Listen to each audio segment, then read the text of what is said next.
Mental health obviously एक बहुत बड़ा मसला है और specially during this time things are particularly challenging. तो आप थोड़ा अपने जर्नी के बारे में हमें बताइए, हमारे साथ शेयर कीजिए कि जब आप पहले डायग्नोज हुई डिप्रेशन से आपका क्या रिएक्शन था? तो मेरा डायग्नोसिस जो था वो तकरीबन मुझे 4 साल पहले मिला था। और मेरा पहला रिएक्शन बस डिनायल था कि मैं एक्सेप्ट ही नहीं कर सकती। डिप्रेशन के बारे में सुना होता है, लेकिन ये बिलीव करना कि मुझे डिप्रेशन है वो थोड़ा सा मुश्किल हो रहा था।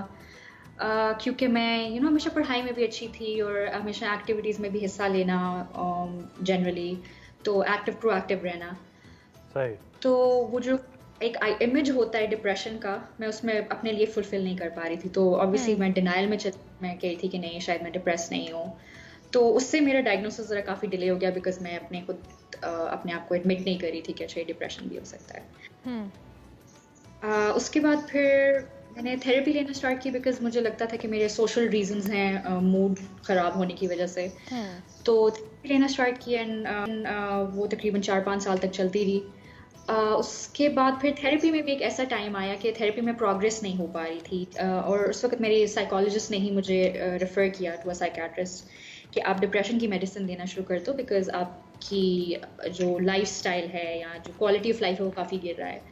सो उसके बाद फिर मैंने लेना शुरू की, दवाई लेना शुरू की एंड हेल्प्स अ लॉट। उसने बिल्कुल मेरा दिमाग जो है वो किस्म का साफ कर दिया, एक फॉग सी होती है। तो वो क्लियर डाउन हो गई। फिर मैं ज़्यादा फोकस करने लगी, मेरा मूड थोड़ा सा बेहतर रहने लगा। तो वो जो बेस लाइन एक इम्प्रूव कर जाता है, तो उससे फिर आप थेरेपी में और ज़्यादा बिल्डअप करते हैं। जी बिल्कुल तो बिल्कुल। उसको लेके फिर मैं आगे चलती रही एंड अभी भी I am also taking therapy and I am also on medication.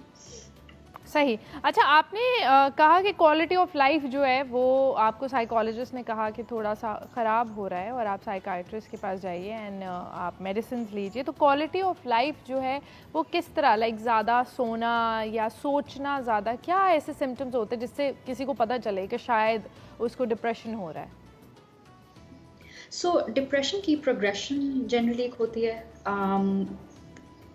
It can start off with like mild symptoms and then फिर ज़्यादा सिवियर सिम्टम्स तक भी जा सकता है। प्रोग्रेशन उसकी ऐसी मेरे लिए ऐसी थी कि मुझे इनिशियली जिन चीज़ों में इंटरेस्ट था वो इंटरेस्ट ख़त्म हो गया। जो चीज़ें मैं बहुत पैशनेटली करती थी, अब मैं बिल्कुल दिल नहीं चाहता था करने का। जनरली फिर आहिस्ता आहिस्ता बढ़ता गया और नेगेटिव थॉट साइकिल्स जो थे वो चलते गए कि एक बुरा ख्याल है उससे निकलना काफ़ी मुश्किल हो जाता है। और फिर जनरली फिर ऐसे लगता है कि अच्छा ज़िंदगी ही मुश्किल है या बहुत तंग कर रही है, और उस तरह वो चिड़चिड़ापन भी रहता है। तो मुझे अपनी पर्सनैलिटी थोड़ी सी चेंज होती हुई महसूस हो रही थी, और पर्सनैलिटी के साथ साथ थोड़े से डिप्रेसिव और सुसाइडल आइडिएशंस भी फिर आने लगती हैं कि अच्छा अगर ज़िंदगी इतनी ख़राब है तो फिर ज़िंदा रहने का क्या फ़ायदा।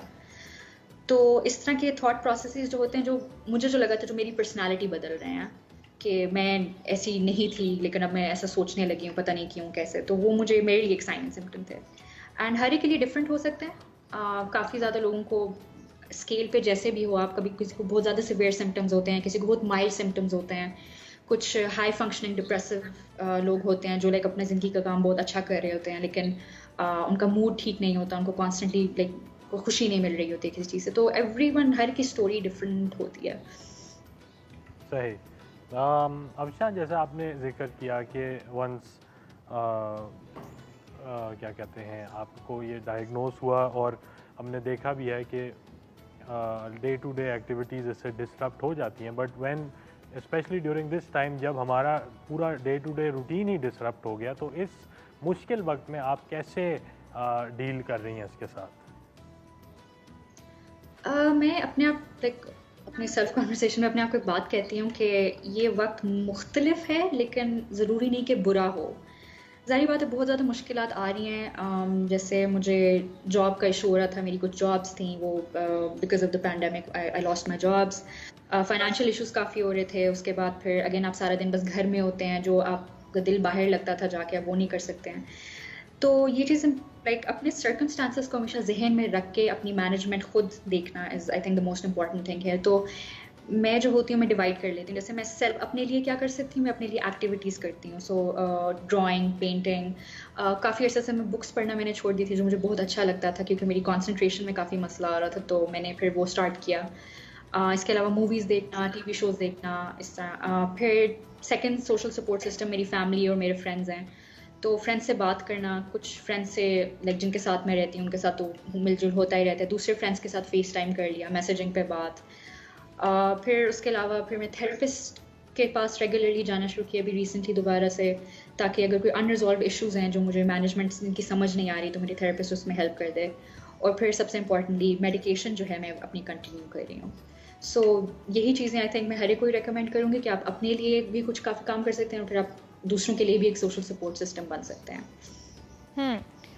यही सवाल एक्चुअली मैं हमारे टॉपिक से रिलेटेड है, तो यही मैं आपसे करना चाह रही थी कि क्या आप दूसरों को एडवाइस करेंगी कि वो सारे लोग जो सेम सिचुएशन से गुज़र रहे हैं, फॉर एग्ज़ाम्पल उनकी या तो जॉब जा चुकी है, या अगर वो इतनी लंबी छुट्टियों पे है तो फाइनेंशियल डिफ़िकल्टीज़ हो रही हैं, या मे बी उनकी थेरेपी बाहर जाना और लोगों से मिलना थी और अब वो नहीं हो पा रही, तो ऐसे में जो डिप्रेशन में शायद आ चुके हैं या हैं ऑलरेडी, या किसी भी मेंटली किसी तरह भी वो परेशान हैं, तो वो किस तरह अपने आप को, in your advice, in your opinion, किस तरह वो अपने आप को जो है वो इंगेज रखें या हैप्पी रखने की कोशिश करें?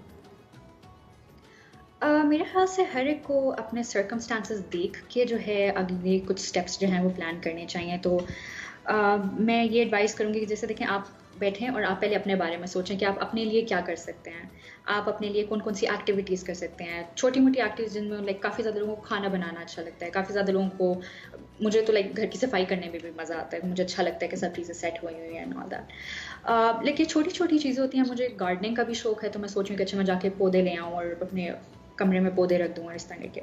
सो ये चीज़ें मैं कर सकती हूँ, ये मेरी पहुँच के अंदर हैं। जो और चीज़ें मेरी पहुँच के अंदर हैं वो ये है कि मैं लोगों से बात करूँ, और वो फ़ोन के ज़रिए, सोशल मीडिया के ज़रिए, व्हाट्सएप कर ली, कॉल कर ली, इसी तरह अपनी फैमिली से भी मैं कनेक्टेड ही रहती हूँ।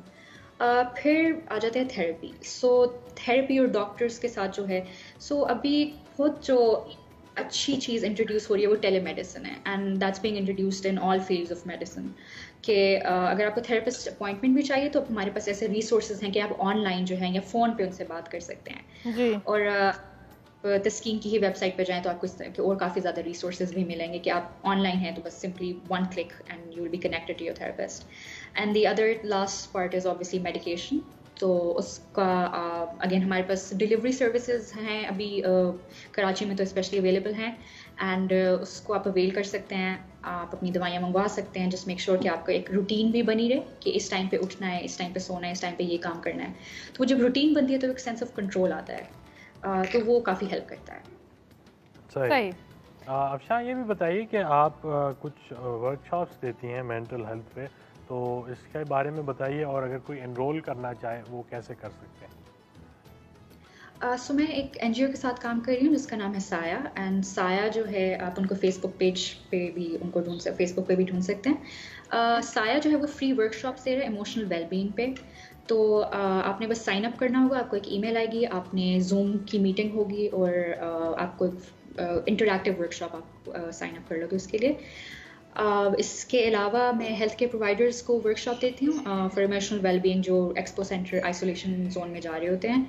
And other than that I think आपके पास और बहुत रिसोर्सेज हैं, तस्कीन, IRD एंड ये सारे रिसोर्सेज अवेलेबल हैं जिसमें आप रीच आउट कर सकते हैं और ज़्यादा इन्फॉर्मेशन ले सकते हैं अगर आपको चाहिए। सही। अच्छा, आप ये बताइएगा कि अगर किसी को है, डिप्रेशन है या एंजाइटी होती रहती है या हो रही है, स्ट्रेस में है कोई इंसान, तो किसी की भी हेल्प लेना कितना ज़रूरी है? काफ़ी लोग तो हेल्प ही नहीं लेते हैं ना, वो इसी तरह अपनी ज़िंदगी में चलते रहते हैं और वो समझते हैं कि ठीक है, ये कोई ऐसा प्रॉब्लम नहीं है, किसी को भी लाइफ में किसी पॉइंट पे भी शायद हो जाता होगा, and they don't take any help. So आप क्या कहती हैं कि हेल्प कितना ज़रूरी है? इसके बारे में मैं कहूँगी कि ह्यूमंस आर सोशल एनिमल्स। हम एक कम्युनिटी में ही एग्जिस्ट करना हमने सीखा है जब से हमारा एवर सिंस ह्यूमन इवॉल्व। तो हम एक दूसरे के बगैर नहीं रह सकते, और सिर्फ फिजिकल सपोर्ट नहीं चाहिए होती, सिर्फ ऐसे फाइनेंशियल सपोर्ट नहीं चाहिए होती, इमोशनल सपोर्ट भी चाहिए होती है, बिकॉज हम इतने इवॉल्व हैं कि हम अपने इमोशंस को प्रोसेस करना हमारे लिए इंपॉर्टेंट चीज़ है। तो हर कोई इंसान काम अकेले नहीं कर सकता। ये बात समझना ज़रूरी है कि कभी कभार आप हिचकिचाते क्यों हैं किसी से बात करने के लिए। तो वो एक बहुत लंबी हिस्ट्री होती है। जैसे फॉर एग्जांपल मी पर्सनली ऐसा था कि मैंने बचपन से ये सीखा था कि अपने प्रॉब्लम्स किसी को बताने नहीं है जी या खुद हल करने हैं। जी तो जब मैं बड़ी हुई और फिर ज़्यादा प्रॉब्लम्स, जारी बात है आप एज के साथ साथ आपको ज़्यादा चैलेंजेस फेस आते रहते हैं, तो मैं वो अंदर रख रख के एक ऐसा पॉइंट आता है कि आप फिर और बर्दाश्त नहीं कर सकते हैं। जी तो उस पॉइंट पे पहुंचने से पहले ये समझना कि इंसान को ज़रूरत होती है बात करने की, ये बहुत एक इम्पॉर्टेंट बात है। तो आप रीच करें, एंड सोशल सपोर्ट की भी डिफरेंट लेयर्स होती हैं। सो आपकी फैमिली एक सोशल सपोर्ट हो सकती है, आपके फ्रेंड्स सोशल सपोर्ट हो सकते हैं, अगर आपकी वर्क प्लेस में कोई अच्छी फ्रेंडशिप्स हैं, आपके पीयर्स हैं जो आपको लगता है कि आपको सुन सकते हैं नॉन जजमेंटली, तो वो आपका बहुत एक अच्छा होता है। एंड कभी कभार तो बस बात करने से ही इंसान को बहुत ज़्यादा चीज़ें समझ आ जाती हैं। तो बात करें, अगर आपको उससे भी कोई फ़र्क नहीं लगता तो फिर आगे प्रोफेशनल्स को रीच आउट करें कि साइकेट्रिस्ट हैं, साइकोलॉजिस्ट हैं, थेरेपिस्ट हैं, जी जी काउंसलर्स हैं। एंड अगर आप आपको मेडिकेशन रेकमेंड करते हैं तो ज़रूर बोलें, बिकॉज आपकी मेंटल हेल्थ प्रायोरिटी है। अगर ऐसे पॉइंट पे आने नहीं चाहिए कि आपको लगे कि अब किसी चीज़ का फ़ायदा नहीं, क्योंकि जब मेंटल हेल्थ नहीं होती है तो फिर आपको बाकी चीज़ें करने का भी दिल नहीं चाहता है।